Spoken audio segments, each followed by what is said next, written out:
My name's Woody Ward. I've been going to Shady Oaks Baptist Church for a little over 50 years. My parents brought me probably when I was 1 or 2, and we've been coming ever since. Anytime the church was open, my parents had us here, me and my 2 brothers. We did a little bit of everything at this church. I was saved in the 2nd grade, and then during Sunday school, we had teachers that would teach us what it meant to be a Christian, new Christians classes. And then I know when I was saved, I was super excited. Went and told everyone at school, told my teachers, things like that. It was just, exciting time of my life. And, some of the youth, we talk about these, youth leaders, and we remember what they did.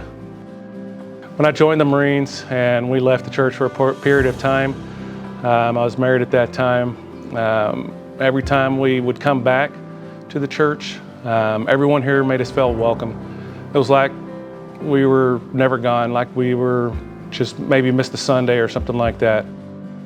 I became a deacon here, and I remember just going out and visitations, things like that. Visiting the community, members or people that would visit the church. I would come, and Monday nights we would go and visit those folks that attended Sunday morning to tell them a little bit more about the church. One time, we had a mission trip going to Africa. I felt really drawn to go to that. I had no clue how I was going to pay for that. The church, stepped up. I sent out letters, but almost every penny was paid for by donations. The church has always been there for my family. Growing up, my brothers, we went here. The church was always here for us. People teaching us, 3 boys, keeping us in line as well. My 3 boys were raised in the church. Same thing. They helped teach us. The kids, they helped teach me and my wife as adults.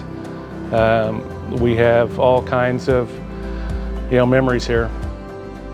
Remember as a young child, my dad used to drive a school bus. We had a bus ministry. We would drive around and pick kids up from neighborhoods or apartments, different places. We also had an apartment ministry where we would go out and have Sunday school in the apartments.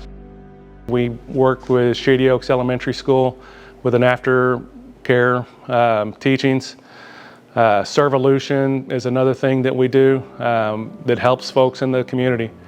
It's a huge piece where we go out and just help the community where the need arises. We do local mission trips. I know the youth have done several local mission trips to help out in the in the community, just whatever the need may be. If it's, serving in a food kitchen or sorting canned goods, whatever the case is, we're always, there to help. The church always looks for these things to do. I've gone to Shady Oaks for a long time. I know it's been, 50 plus years. Doesn't always seem that long for sure, but I know that, I've seen a lot of change. I've seen, the building projects here, changes in the facilities, from the old A-frame to building the education to building the new sanctuary, to, getting married in the new sanctuary when we got married. I can't wait to see, what's in store next, for Shady Oaks.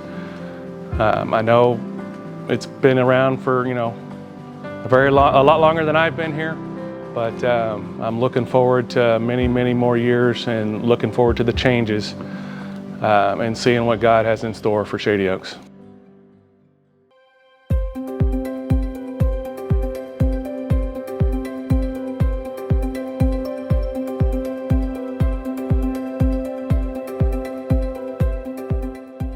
I'm Philip Overton. I'm the campaign director for the Kingdom Legacy program. I know if you had a chance for Woody to tell you about where the church has been and where it's come from, and I would like to talk to you about where the opportunities are for the future growth of our church. Pastor Jay's talked about the 3 areas of Kingdom Legacy. the familiar, the ecclesiastical, and the communal. All three important parts for our church as we move forward in what God has for us in this community and to ensure that this church continues to be the beacon of light of Jesus Christ for this community.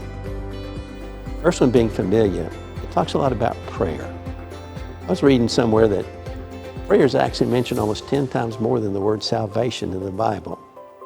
Does that tell you how important prayer is for all of us?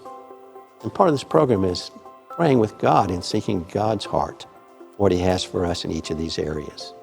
Praying for the prodigals, I think, is phenomenal. We all have people we know that we love that we know have gotten away from Jesus Christ, and they have that need to be drawn closer. Then we have the ecclesiastical. It talks about our building, trying to keep it updated, trying to make it attractive. Well, when they built the kingdom and the temple there in Jerusalem, they built a beautiful temple because they wanted people to see God's home from far away. Jay's talked about the cross we have in this church, and it can be seen from a far distance. And we want to continue to update the church so that it would be pleasing for everybody to come to and enjoy fellowship together. And the third part is the communal. And that talks about what can we do to be ministries throughout the community. What type of ministries are there? And I think more importantly, where can we be involved in those ministries? There's a lot of different areas that I think offer great opportunities for us. It's just where can we serve? And the important part of all this is really praying about it. What does God have for us? What does God have for you? Where can you serve in any of the areas or in all the areas, and making sure that the message of Jesus Christ continues for decades beyond when all of us are no longer here? That's what the importance of this church is.